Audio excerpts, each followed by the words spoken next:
And welcome once again. This is Kyle Nash, the student of the game here, and on behalf of the Black and Gold Banneret this time around. And of course, very special opportunity. It's not every time I get to talk to a player, let alone a fellow member of the Beef, like we talked to Cole Schneider last year. I almost called him Corey Schneider. No, Cole Schneider last year.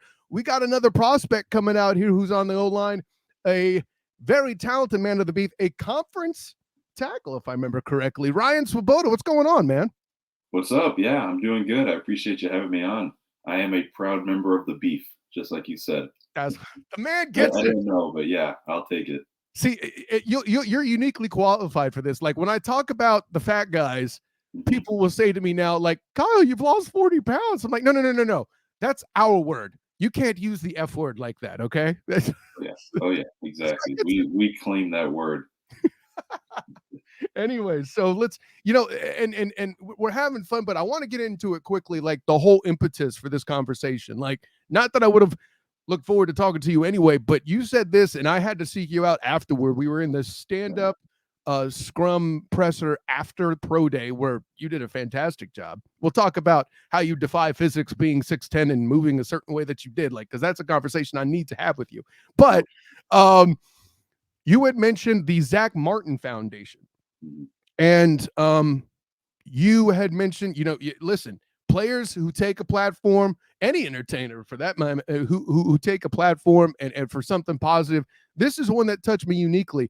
Rather than rattle on, I'll let you talk about it. The Zach Martin Foundation. Tell us a little bit about it, buddy. Yeah, well, I appreciate you first of all after that press conference finding me, talking to me a little bit, sharing your story a little. So that was really cool. But yeah, the Zach Martin Foundation. I had been real close to them for a while. They've been coming to my game since maybe 2020 or 2021 when I was at Virginia. They'd come to some away games and stuff like that. So they're a great family, a wonderful family. Zach Martin's a football player, high school football player, not the guard for the Cowboys. He's an offensive lineman. He passed away from a heat stroke playing high school football. It's horrible tragedy. So his parents started the Zach Martin Foundation to prevent tragedies like this from happening again in the future. It hit so close to me because in 2017, my life and my football career was put in jeopardy due to a heat stroke. I had a core temperature of 109. A heat stroke is anything above 104. So I was in the hospital for 3 weeks. I couldn't play football, do anything football related for over a year. But I'm extremely lucky to still be here. So when I see people who are affected by heat strokes this way and people who die of a heat stroke, it's a tragedy because it's 100% preventable. So I want to do everything in my power to help the Zach Martin Foundation's mission of making sports a much safer place. So we did this fundraiser. We got a ton of support, a ton of money. It's still open. It'll be open for, I believe, 5 or 6 more days. I'm overwhelmed with the support and the donations and everything. The UCF family has really helped out, and they're making football and all sports safer in the state of Florida right now. But I want to do everything I could for the Zach Martin Foundation just to help them continue their mission. It's kind of what I want to do. It's kind of my why I want to keep doing this, because playing football is great. I love football. I've done it for just about my whole life. But if I can play football and also use whatever platform I've developed to make it a better sport, to make the world better, even if it's, just saving a couple of lives, that's unbelievable. Because heat strokes, there aren't this thing where, you're seeing thousands of people dying of it. But if something is completely preventable, death is completely out of the question. It's not like, well, you have a 90% chance. It is 100% chance of survival, no long-term anything. You're good. Just based on spreading awareness and being prepared. Why would you not do everything you can to prevent that? Because nobody should be at risk of any kind of death playing the sport that they love, especially at the high school level.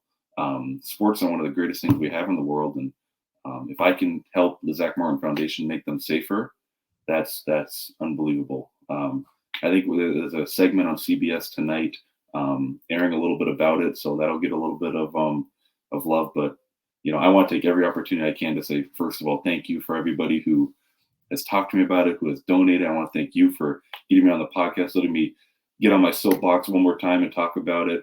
The sport's been unbelievable, and I want to keep going on the journey to make this sport as safe as possible, and prevent anything that happened to me to happen to this family from ever happening again. Yeah, and as we're pre-recording this, that special may have already aired, but I'm gonna find the name of it and put it in part of the caption or whatever, so they can go back and find it on demand and check that out, because you have definitely piqued my interest on that for sure. And listen, you mentioned I'm gonna have some questions for you in a minute too, because there's some stuff I just thought of surrounding your story. I'll have some answers, I promise. My man, see, the glasses aren't just a show. He's intelligent, ladies and gentlemen. There's no prescription. It's just a pure fashion statement. Little known fact. How about that? See, there you go. We're behind the curtain for Ryan Swoboda here. I don't think I've ever shared that with anybody. That's my deepest, darkest secret. So look at this scoop. No, but yeah, a little bit about my story too. Like when I played semi-pro ball, as is depicted behind me here in my Aaron Evans original, for those that see the video, the part for me, like, it wasn't me personally, but a guy who started at left guard. And when I played right next to him. I played next to him a lot in practice too, filling in all that. His name was Will Huzzy. And he and I played together. We won the championship of the Southern States Football League, playing here in Orlando. But then he went on to play JUCO ball, which all he talked about on road games is, how he was going to catch on, get a scholarship, play JUCO ball, and build his way up. And he had gotten into a JUCO college, and he was in practice, living through his dream and living out his plan. And then one day in camp, he collapsed and didn't essentially really ever wake back up, unfortunately. So, you told that story. And I think the part that, what's that, buddy? Unbelievable. Yeah. And the part that about it is it's completely preventable. And it all stems from what is proven to be now a completely obsolete train of thought of like, well, you don't need water. We got to be tough, like, but it's water, Yeah. You need water. I want to mention, first of all, Please. Yeah, in the last, I don't know how many years, but football now and sports now, they do a great job of water breaks and being smart and incorporating sports science into the sport. So with everything that I believe, so now I'm talking about my personal belief, football is one of the greatest sports because it challenges you to get to that state of where your mind wants to quit and your body feels like it can't go no more. And you got to push past that point. You know it, you played, right? Yes. So you know how to push past that point. And so everything I want to do in regards to preventing heat strokes, I don't want to tell coaches, man, well, you better give them more off days. Man, you better, take it easy on these guys. I do not want that. I want coaches to do everything they feel comfortable doing. And I just want the coaches to feel prepared, the players to feel prepared, trainers to feel prepared to handle any circumstance that happens. If you look at the NFL, the only person ever died on an NFL field was from a heat stroke. That's Corey Stringer, and I believe it was 2001. Very good. Yes. And you look at concussions, there are so many protocols, as there should be, because concussions are a major problem. And you have all these protocols and preparation, you know how to handle it. Nobody has ever died of a concussion on a field. Concussions, there should be all the protocols and probably more in regard to them. But somebody has died of a heat stroke, and there are not similar protocols. So that's what it's all about. So just having those protocols prepared, having life-saving equipment ready to go. And if you do that, no matter what happens on the field, you are prepared, and nobody will die and nobody will really be injured either. I just wanted to add that. No, that's great. If you didn't bring up Corey Stringer, I would have, man. So it's very good that you brought that in. And I'll see that. I love your point about the protocols for concussions and things like that kind of being similar. And I think the main thing that needs to be stressed is we're still kind of figuring out the CTE science and what's going on in the brain and things like that. The heat stroke, what's causing that, what's going on there is a known quantity. So they can be prepared for it, just like you're talking about. So I definitely support that. And hey, listen, somebody who's walking the talk of player safety right here with Ryan Swoboda, man. That's what it is. I can't add any more shine on it than that, my friend. But now that we've talked a little bit about your story, I'm curious about this. Now you've kind of knocked something loose in my head. Obviously, you transferred from Virginia, used to play for the ACC.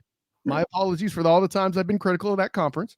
But but with that in mind, it's not your fault. It's FSU's. But Right. with that in mind, you're when you're looking to transfer, having experienced what you did with heat stroke, were you kind of mindful of that when you were like, "Hey, I'm going to go to Florida to Yeah. play football next"? Yeah. Well, first of all, I'll mention I'm undefeated against FSU, so there's My always man. that. Um, yeah, there were people that had mentioned to me, like you're going to the hottest, most humid place. I grew up in Florida. I grew up in Orlando. That played a factor in me wanting to come back, but there had been so much monitoring because there's no real protocol of returning to play after my heat stroke and my experience. So when they returned me to play, they they were really cautious, liability reasons, right? So Right. I would take a pill. It's like that big, right? And every morning I'd take this pill, and it was like a Bluetooth pill. So on their phones, they could come up to me and they could see in real time my core temperature based on that pill, right? Oh, it was so thick it had a sensor or something in it, Yeah, right? it's a sensor. They like use it like with NASA astronauts would take it when they go in space and they can track them. But yeah, I would take one every day. They're like $25 a pop. So that adds up. I take one every single day. Yeah. I Um, mean, I used to work I used to work in specialty pharmacy. Per pill, it yeah, could be worse, but that still adds up if you especially if you happen to mhm, be, a college athlete, that's right. not a simple thing to swallow, you'll pardon the pun. I warned you about dad jokes on the show, Ryan Swoboda. You did, and I still wasn't prepared for that one. But, um, I take this pill, and they would monitor in real time. And at first, my temperature would fluctuate, but I kind of it helped me learn my body because I'm talking every 10 minutes they would come up and be like, okay, 99.4, okay, 101.4. How you feeling? You know what I mean? And I got so good because that's every day I'm doing that to where I could guess pretty much within like point 0.3 or point 0.4 Oh, of wow. my temperature in real time. Because I'd start going to them, I'd mess around and be like, I'm pretty tired, probably like 100.3. And they're like, yeah, 100.5, and I got pretty good. So, that was good for me just to learn my body. And I told the trainers here, I said, look, if I ever get to a point where I feel like, man, I am not feeling good, um, I'm hopping out. Like I am. I'm a 6-year senior at the time. I played 5 years of college football. Mhm. I would do that, but I put myself in a position to where I trained so hard on my own time that I knew when it was time to go in camp that I would never be in that position where I felt like my body temperature was raising. And I haven't felt like that in a long time. I feel like I keep myself in good shape, and I know my body well enough that I'll be able to communicate that. So with my own personal feelings about coming down to Florida, it's kind of a challenge doing fall camp and spring ball in the heat, but Sure. it was good for me, and it did not play a factor in deciding whether or not to come to UCF. I there you go. And hey, listen, by the way, any scouts out there, hint, hint, that's intelligence and responsibility demonstrated here in this interview with Ryan Swoboda. Make a note. Yeah, man, make a note. Cool. So, with that in mind, let me transition to this too, because the first time I spoke to you was in a press conference, one of the Monday press conferences. Coach usually goes first. It was after the Cincinnati game, and throughout the year, I had pointed out things with the offensive line about how you guys had so many people coming in. You were one of a number of transfers, right? Mhm. But that game I felt like was where you all locked in best. And then you had told me you hadn't played your best football. Now the reason why I'm going with that is the you had said after the pro day that your favorite moment of the year was the RJ Harvey touchdown to win that Oh, yeah. Cincinnati game. Uh, Right. what about that particular moment makes it kind of the pinnacle for you during that particular season or this past particular season? Yeah. I wouldn't call it the pinnacle. It was my favorite moment. I guess That's there's a fair synonyms, point. but Yeah. something about the word pinnacle. I don't know. No, But no, no. Hey, that's a good check. As somebody who's a wordsmith, that was irresponsible use by me. Good call out. I'm with it. yeah, no, that was my favorite moment. So, first of all, it's my favorite play. Backside block of inside zone. I'll go into something personal with me before I go into, how awesome that play was because RJ made that play happen. He made that play. Same with Lakai, right guard. Mhm. He did a great job. They shot the linebacker in the A gap. He did a great job picking that up, made the cutback lane. But for myself, when I transferred, I'm coming from a pass heavy offense at Virginia. We threw the ball a ton, and I wanted to go somewhere a little bit different. I wanted to run the ball more, add to a different part of my game. So in spring ball, one of the things that I never really mastered was backside inside zone and the intricacies of that. Um, and it's hard, different footwork, understanding, linebacker with leverage and stuff. I just never lived in that world. So I felt like I got better on. That's kind of what I focus on the most was backside of inside zone, and we got really good at it, Lakai and I. So here we go. We're playing Cincinnati, stress to the max, right? I think we're down at that point. We just got this big first down. Okay, we're going to run the ball, try and get the clock down, and then we can take a shot at the end zone. And we're running inside zone to the left, which means we had a 3 technique. And if you go watch the play again, I'm familiar with the 3 technique. He was first team all conference, and the linebacker on that side is even Pace or Pace. He's a first team all conference linebacker, heck of a player, both of them, right? Pace has a shot at the NFL himself, by the way, as a side. Exactly. So they had 2 first team all conference, and then I had Lakai to my left. Lakai's first team all conference, and myself as first team all conference. The double team is us 2 for those 2. That's inside zone, backside, the way that works.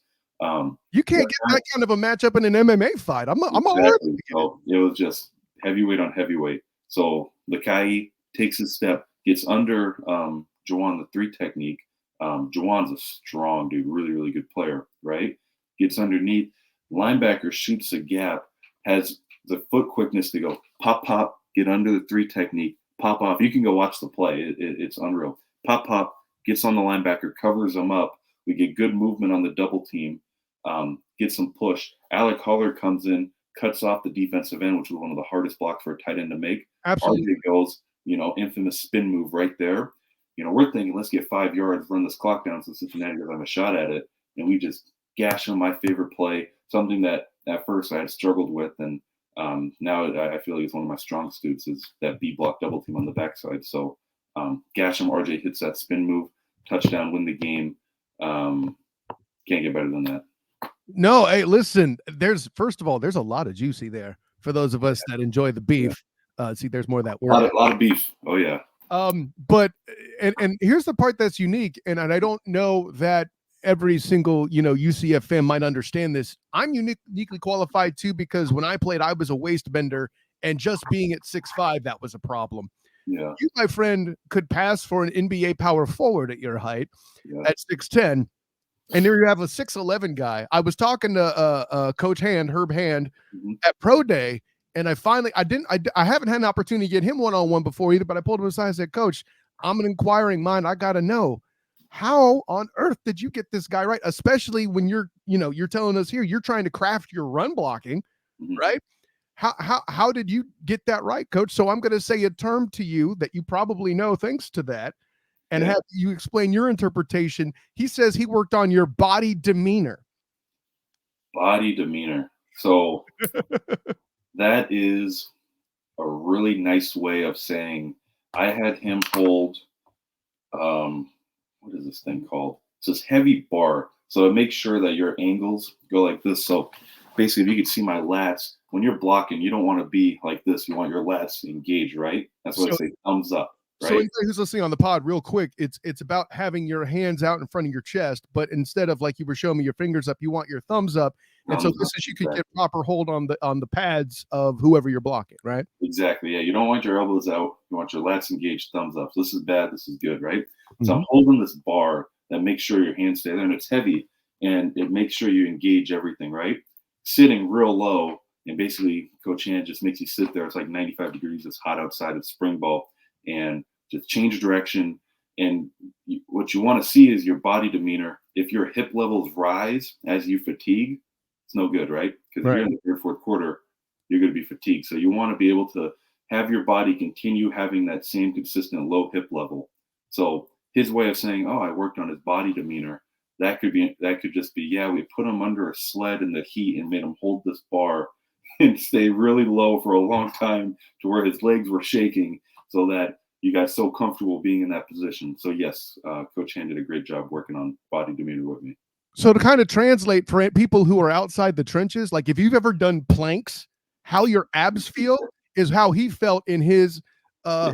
upper or not. It's not quite your Pretty much quads. everywhere. Yeah. Yeah, just the general lower body area. Let's be real. That's a great analogy. Yeah. It's a plank of the lower body. Yeah. A lower body plank, vertical, of course, right? So Vertical. gravity's actually working against you even more because Mhm. there's more. See, we're getting science up in this beast. Right. So, No, look, offensive line play is like a martial art. You know what I mean? All offensive linemen kind of, yeah, yeah. See, we speak the same language. oh, hey, I've Um, used this analogy, but continue. I'll yeah, tell you my version when you get yeah, done. yeah, yeah.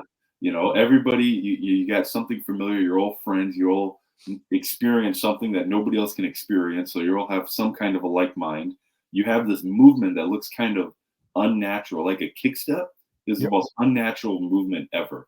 You're Hate it when telling me I'm supposed to kick back 7 yards to a guy standing right there who is faster than me, sprinting forward, and I'm supposed to beat him to a spot going backwards, all at which this guy's probably 285 pounds can turn it into a bull rush, and I have to stop that on a dime. Mhm. That's hard to do. So that's why it's like a martial art, a kick step. You got to master that ability. So yeah, great analogy. And oh, by the way, the taller you are, the harder that ish is, right? More science, you know. I will disagree, but Oh, you no, know, please, no, knock me no. down. You got the long arms. If you can bend, you can play. If I'm 6'3" and I'm stiff in the hips and I'm standing up and I'm letting a guy get under me, so be it.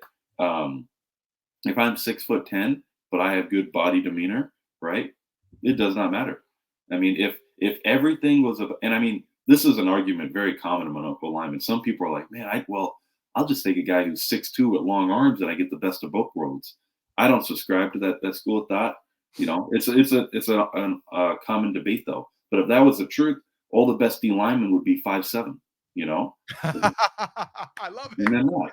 You know, there would be no market for a 6'4" defensive tackle. And if you look in the NFL, there's quite the market. So That's a great comeback. By the way, we can kill all of this too with understanding that a large portion of it is the player's personality demeanor as well. Like as intelligent and as nice a guy as you are, listen, I had an intelligent and nice conversation with Ndamukong Suh when I was in the Super Bowl in Phoenix. I don't yeah, want to play him either.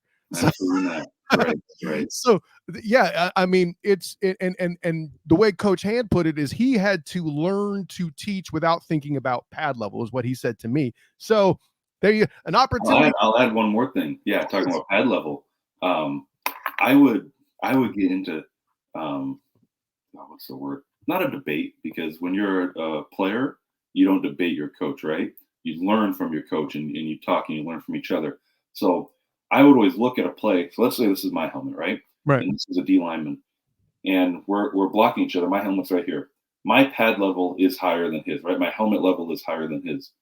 But I look at it more where my hands are. If my hands are under his hands, that's what matters. So if my head's here and his head's here, but I take my hands and my hands are here and his hands are going straight here, I'm lower than him. Right. Even So if my whoever pads can't are see the higher. video real quick, Ryan, like Yeah. just because your head and shoulders might be above his, Hmm. if your level where you're at, again, we were talking earlier about where you're holding that bar, right? If you got your hands inside, your thumbs up, and you're under where his hands are, and you're able to drive into his chest, Exactly. game's still over. I don't care. And Exactly. because you're tall, that's very possible. Exactly. Yeah. Hand level, I think, is more valuable than pad level. That's another opinion I hold that not everybody holds, but I think that's what it's all about is your hand level. There's so many things, man. Listen, I can make the whole damn hour on this, and I'm not trying to keep you an entire hour. So, but yeah, no, this was a great dive into it. But let's go into another topic that's uniquely qualified to be talked about by offensive linemen such as ourselves, but also is more relatable to the casual public, air quotes. Um, you talked about a special celebration you were going to execute after pro day, so I have to know what flavor milkshake was it? Here you go. I took a picture. Oh no, it's Oh real. yeah. Oh yeah. Which, by the way, amazing. Really, really good. There's me right after with my Chick-fil-A milkshake. Nice. It was delicious, but I was a little disappointed.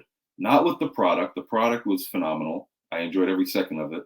But I go up to the window and I say, they're like, what do you want? I say, I just want one milkshake. I say, cookies and cream milkshake. They're like, that's it? I was like, that's it. Just give me a milkshake. They didn't ask me what size, small, medium, or large. And I was like, okay, well, they must have just seen me and assumed they could give me the large. I'm I cool mean, with it. So I go up to the window, and the thing is pretty small. And I guess they only do one size. I haven't been plugged into Chick-fil-A no more. So they only got one size. So, I finished it before I had even gotten home. It was awesome. oh No yeah, hate to Chick-fil-A. Love Chick-fil-A. The product was phenomenal.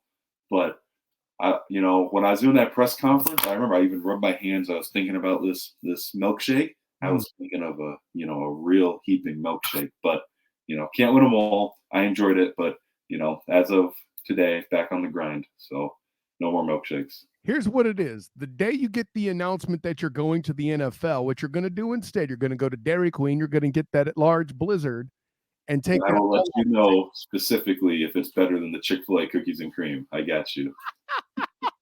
Hey, listen, yeah, comparing two things like that to me is a losing battle. Why close doors? Okay, they both can be great. They can both be good. It's like MJ and LeBron. Just Man, it's appreciate like some greatness. take me to the NFLPA Bowl, man. Because listen, the we've had, of course, we had the Hula Bowl right here in our backyard, which is all interesting. The Shrine Bowl leaves Florida, goes to Hawaii. The NFLPA Bowl leaves Hawaii, or excuse me, the Hula Bowl leaves Hawaii, comes here.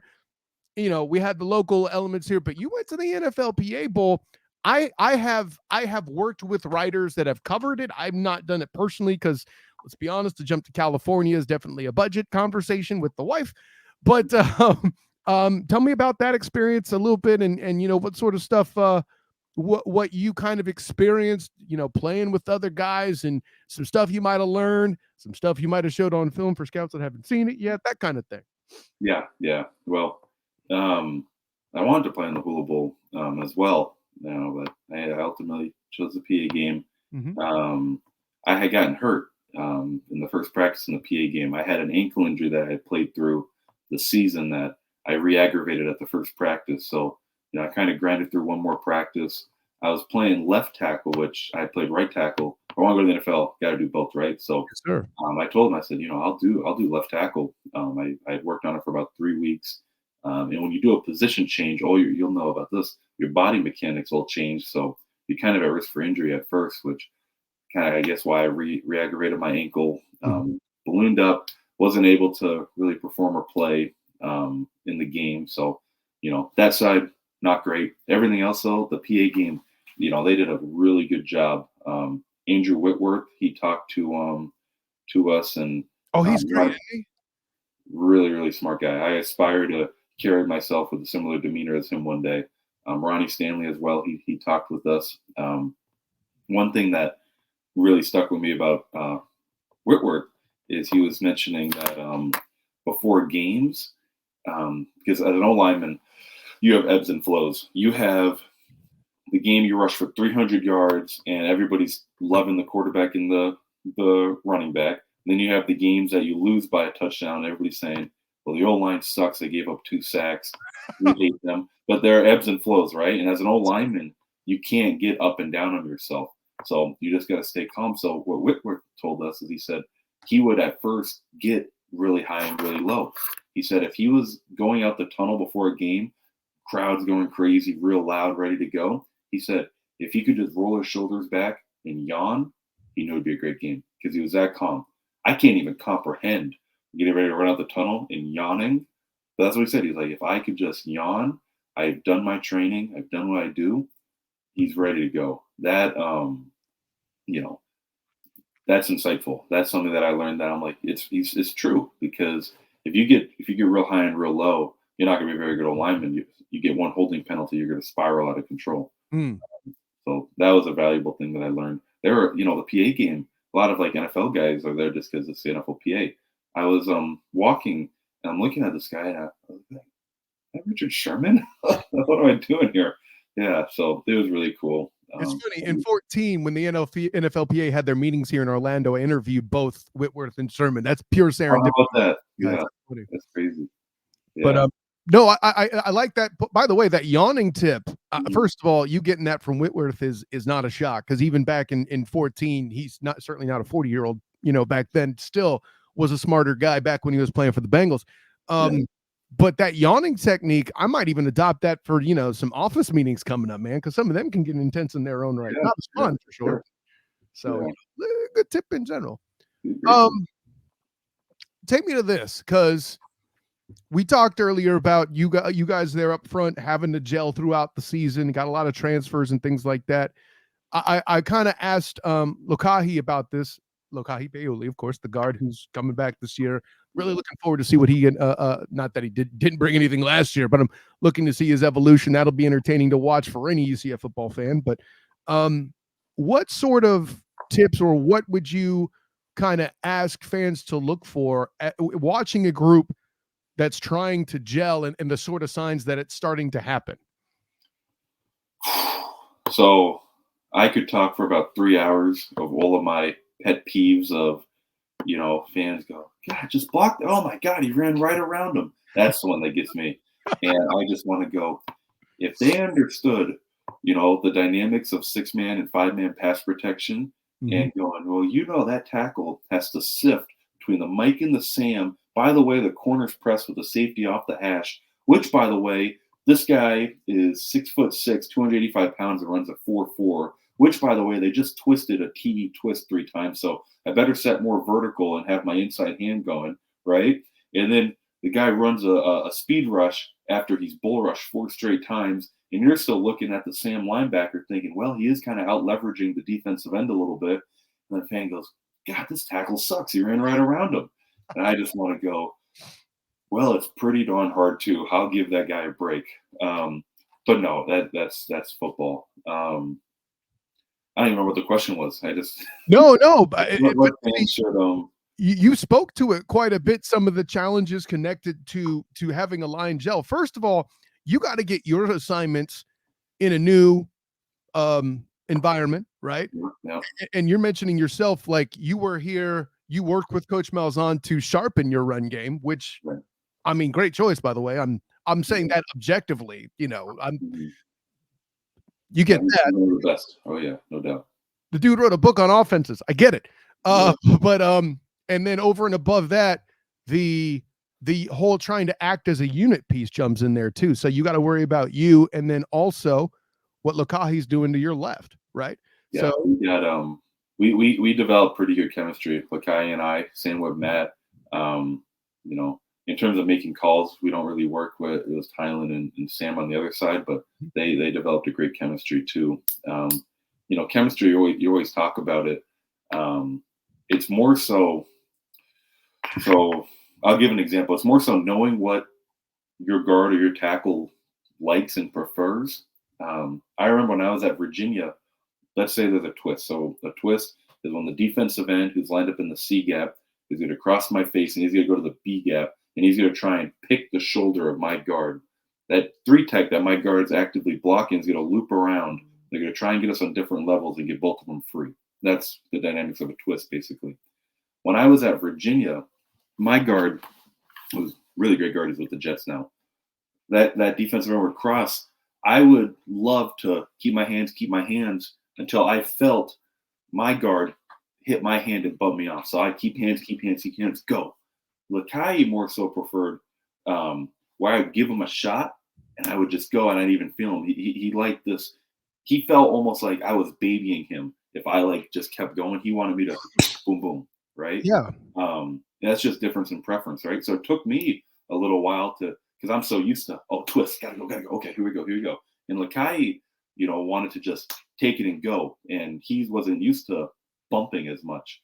It's a preference thing. It's actually harder what Lakai's doing, just telling me to shoot and he's quick enough to get out there. So, me now, I'm like, okay, I'll start shooting just so we get on the same page a little bit. And that's the only way you get that is with reps. You can't simulate that in a drill necessarily. You just got to get live reps together. A couple of what the hell was that, man? We talk about I thought this and I thought this, and that's how you gel.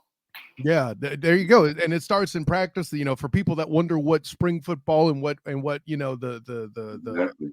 the spring game and what all of that is for, it's that. Yeah.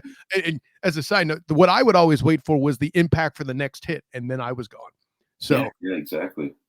that's I can see where Kahi's come from. Like, I mean, Listen, I'm working on getting my craft right playing padded football, but I'm not that damn bad. I can see where he's coming from. Oh yeah, yeah, exactly. Yeah. Let me bring this in too. So obviously you played in what was not probably, but definitely a pretty pivotal year for the program outright. You're part of the group that set the table going into the Power Five. What is it like? Kind of speak to be playing as a part of a group. The 1 year you're here, and the year is that big a deal. Like, has that kind of really dawned on you yet, or is that one of the things you're gonna be watching? A few years and be like, wow, I helped make that happen. Well, I love the team we had. The 2020, what year is this? 2022 season or 2023? Yeah, I'm in 22 season, right? Yeah, 20. yeah. So I love the team we had the 2022 season. I wish we were able to win the Tulane game, but if you really look at the game, JRP's out here playing on just such a bad leg. The leadership he showed, that inspires me to this day. The group that we had transfers coming. We had guys that played a ton of great football for UCF. We had young guys contribute. We all gelled together. I would not trade it for anything. The connections I made, the friendships I've made this season is unbelievable. We played a lot of really good football. I hope that it's able to propel us to win a Big 12 championship next year. But I love the team we had. I look at every position group, and I got lifelong friends in all those groups. The O-line, the way we played, the Duke game did not go the way we wanted, but that game we were getting after it though, and I wouldn't trade. I have memories in that game of us, talking crap and pancaking guys and just saying, man, it's the last time with this group, man.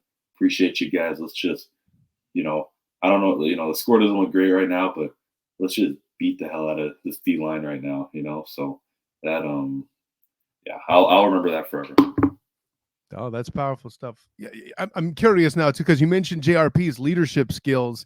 And I'll say this: with what he's doing as being a prominent contributing member in the baseball team, and having found a way to manage all that, I'll ask you outright. Like, there's no better real kind of way to demonstrate the kind of leadership, the kind of lacking of a better word, like mental capacity that he has, than seeing this happen successfully. How many people were like, "Oh, there's no way he was in that first meeting with Gus," and then on Twitter, first row, darn right, yeah. So like, is that a great way to kind of judge what his intangibles, for lack of a better word, start at?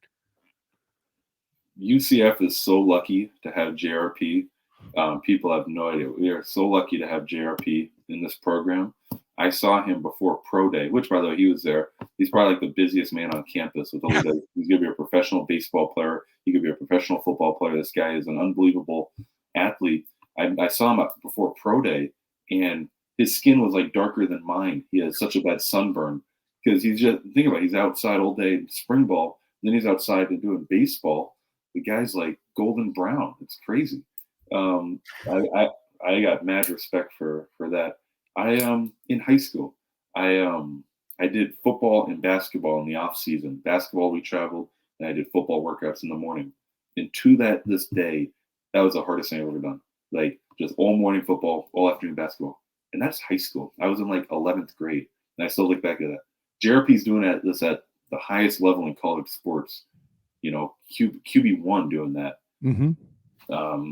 Much respect to JRP. I've respected JRP since he was on the visit with me when I was being recruited here. We went to Island Wing Company, and I remember I was like, nice. "Who is this?" I didn't know anything about JRP, but he was just there, and I was like, "Who's this guy like recruiting me to come to UCF?" Like, all right, dude. I don't know. I got mad respect for JRP. He's a great guy, great leader, great quarterback. I mean, they were, at the very least, he was smart enough to recruit an O-lineman at a wing joint. That's always a good idea. There's that. Very, very smart. Yep. Let me ask you this, and this isn't necessarily for your future or anything like that, but as a prospect, I'm kind of curious, as somebody who not only covers UCF here in Orlando, I cover the Orlando Guardians as well at the XFL, and there's the USFL. With there being this much spring football in play right now, like how much of that is a factor in kind of the, going to the next level process for guys coming out of college? Like I know there's a lot of talk about opportunity and the Mhm. second chance aspect. I've talked to Terrence Plummer, former UCF linebacker who's playing for the Guardians now. Right. You know, from your perspective, obviously the goal is the NFL, and I'm not saying you won't make it there, but from the perspective Understood. Yeah. of somebody who's in the process, how much is that part of the conversation? Um, Not really. I mean, so this is the first year USFL and XFL, maybe the second year with USFL. I don't Yeah, really know the dynamics of it. it's the first year where they've both existed together, and I think this Yeah. is Okay. USFL's second year, right? And Okay. this is the first year of this rendition of the XFL, right? Right. Yeah. Um, so I mean, not really. If I mean, I won't speak for all athletes and prospects, but if your goal is to say, okay, I'm gonna get into an NFL training camp, and when that doesn't work out, we'll see. I think everybody's goal should be, I'm gonna put myself in the best position to make this roster and work everything I can. If you're thinking about, okay, well, you know, I don't know, just plan B's and C's. Right now, it should be all in. It has not affected me at all. Mhm. I mean, 4 months of work of playing football, a sport you love, and getting paid for it. Nobody's saying that's a bad opportunity. That's awesome.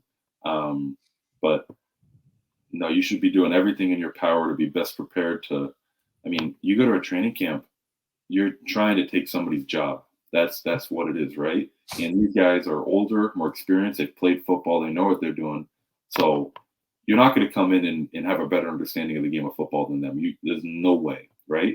So you have to do everything to physically come in and have great technique, to be ready to learn, leave your ego at the door, and be in unbelievable physical shape. That's what you have to do if you want to take somebody's job. And if you don't, you don't. But if you don't because you were saying, well, I had too many Chick-fil-A milkshakes and I threw up at the first day of mini camp, it's not going to happen. So it hasn't affected me. I mean, the goal shouldn't change based on how many spring leagues there are or not. Again, that's my opinion on the matter. If I'm playing football and I'm getting paid for it, I mean, that's why I came back for a 6 year, because after my last year at Virginia, I was prepared to declare for the draft. I was going to play in the Hula Bowl and go from there. But I said, I do that. There is no guarantee I ever really put a helmet on in a real live game ever again. I love football. I would get paid to play football at UCF and get my master's. It'd be stupid not to. So now it's just about doing everything I can to keep the dream going. Man, and see, listen, that's actually for some people say it sounds silly, but I kind of get the sentiment. How much a guy loves football has become kind of a buzz concept here in part of all the draft hoopla. Mhm. So I mean, this I didn't mean for this to be a hey scouts check this out moment, but I guess I just did that by accident. So, but I get why you're referencing that. That's more and more, and I think it's Tony Gonzalez that said this, the former Kansas City Chief slash Atlanta Falcon great at tight end. You know, there's a lot of guys in the NFL where they're not there for the game first. And maybe that'll get a team some good results on the field, and maybe it won't because they're just that talented, but they're always going to give the edge to a guy that loves it. So yeah, it totally makes sense from that So point. what's funny? I don't mean to interrupt your next No, question. no, go for it. I love so everyone wants to know, does he love football? Is he tough, right? Those are like the two things that you really want to know that you don't see on I don't know, that's what anything else. So I'll be in interviews and people go, you love football? I'm like, yeah, what do you want me to say? I mean, yeah, I do. They go, are you tough? Yeah. Like I don't know. I think it's so funny. One of the first things when I was coming to UCF, I had a coach go to me and ask me, he goes, are you tough? I'm like, yeah, I'm tough. Are you tough? Like, watch my film, man. If you think I'm not tough, tell me and I'll prove to you I'm tough. But, toughness isn't something that you can just say in a one sentence answer, and prove it. So I don't know. I find those questions funny. You kind of brought that up in my head, but Well, yeah. I mean, it's all a psychology game too. Listen, if you want me to cut that part of this interview out so you could just play it for them in the room, I got you. We'll talk after. Uh, but Yeah, right. no, man. But it was so with that one. The other big piece I want to kind of go to, and we touched on it with the whole line gelling concept going from the G5, although I would argue the American was a really good G5 conference, and it doesn't even look bad in what it's about to look like, not for nothing. No. Um, but I don't think there's any argument that the biggest change will be the physics in the trenches, right? You got guys that have the craft at another level. You got guys that come bigger and are, for lacking a better word, more complete athletes. Not that we don't have those here in the building at UCF, but there is a next level to that. If there's any advice you were going to give to the dudes in the trenches that are about to come out this coming season, what would it be? Okay. I find two parts in that question. So first of all, we talk about, man, how are we going to be in the trenches with, going from Group of Five to the Big 12, right? How much just every day, fans love Montalvo. I'm using Montalvo as an example. Montalvo is a guy who, how often were fans like, man, I am so grateful we got a beast like Montalvo? Not very often. I mean, right?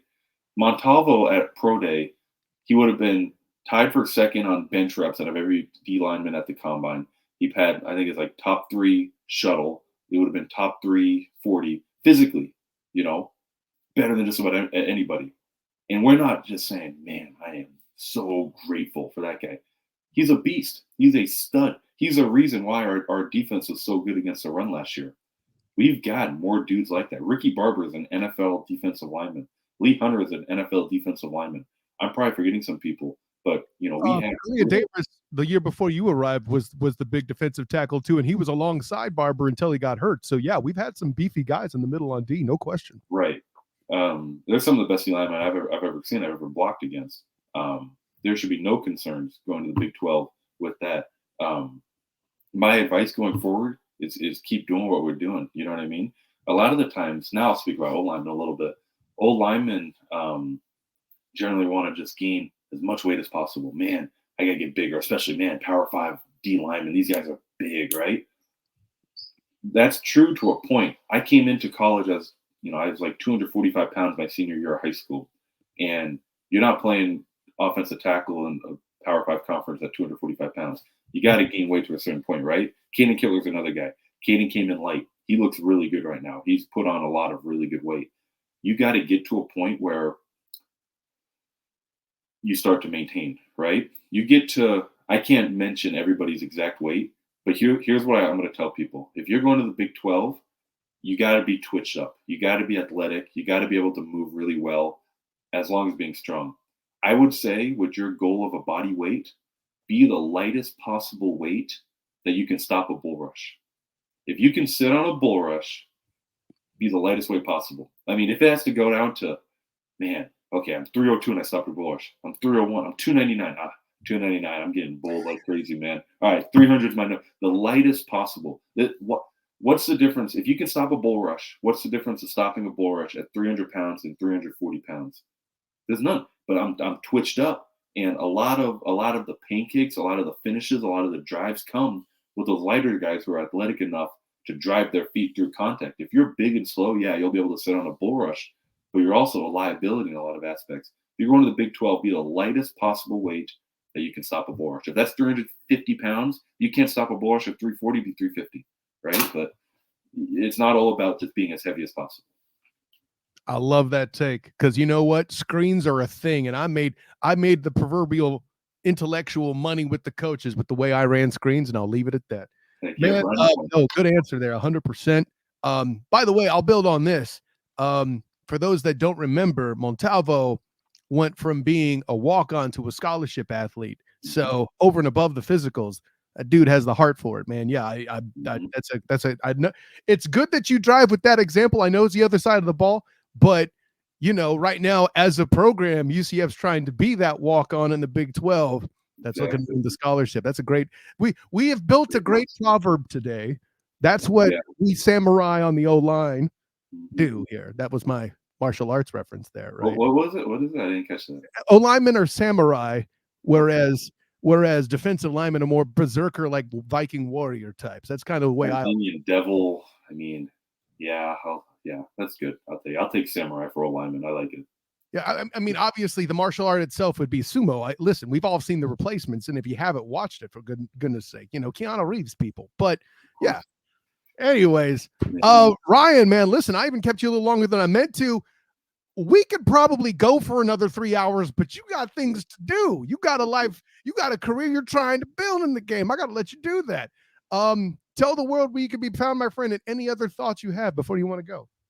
Yeah, I appreciate everybody tuning in, man. I appreciate you, Kyle, for having me on the show. It's been good. Appreciate you reaching out to me after pro day too, man, to meet you formally because I always poke fun and talk to Trace, but I never got to meet you face to face. So now I get to do that with you too. So that's pretty good. Any support, any just you can find the link on my Twitter to the fundraiser. Any reading up about it, I don't necessarily expect donations. If you want to donate, that's phenomenal. But just an understanding, just getting a conversation going. Awareness is Means the enough. world to me. What was that? Awareness is enough. Awareness is enough, exactly. So I'm so thankful for everybody at UCF. Yeah, it's been real. I appreciate you. Yeah, I'll be on Twitter during games. I'll be live tweeting games. You can't do that when you're a player, but yeah, just be aware. This is what I'll leave it on. If you are a fan and you're getting ready to roast me online, this goes for you too, Kyle. I will be there ready to put you in a proverbial chokehold of logic, and I will show you why it's not the O-line's fault. So that's where I will leave it. Buddy, I love it. Because hey, listen, I don't know. There have been times I've asked questions of certain moments, and there have been other times I've defended you guys. I know. At the end of the day, JRP isn't a lottery ticket waiting to happen for a big play without you guys doing some things right. Those are the facts of the Great case. way of putting it. Yeah, exactly. Awesome. Listen, great time, man. I loved it. An honor, joy, and privilege. I love how you tolerate a guy who is so very critical of the ACC on a regular basis. And listen, man, I'm obviously gonna be watching and cheering. And let's not make this the only time we talk, my guy. Sounds very good, man. I'll be happy to come on anytime. My man. All right, so we did the thing here with the black and gold banner. I am Kyle Nash, the student of the game. But until next time, class dismissed.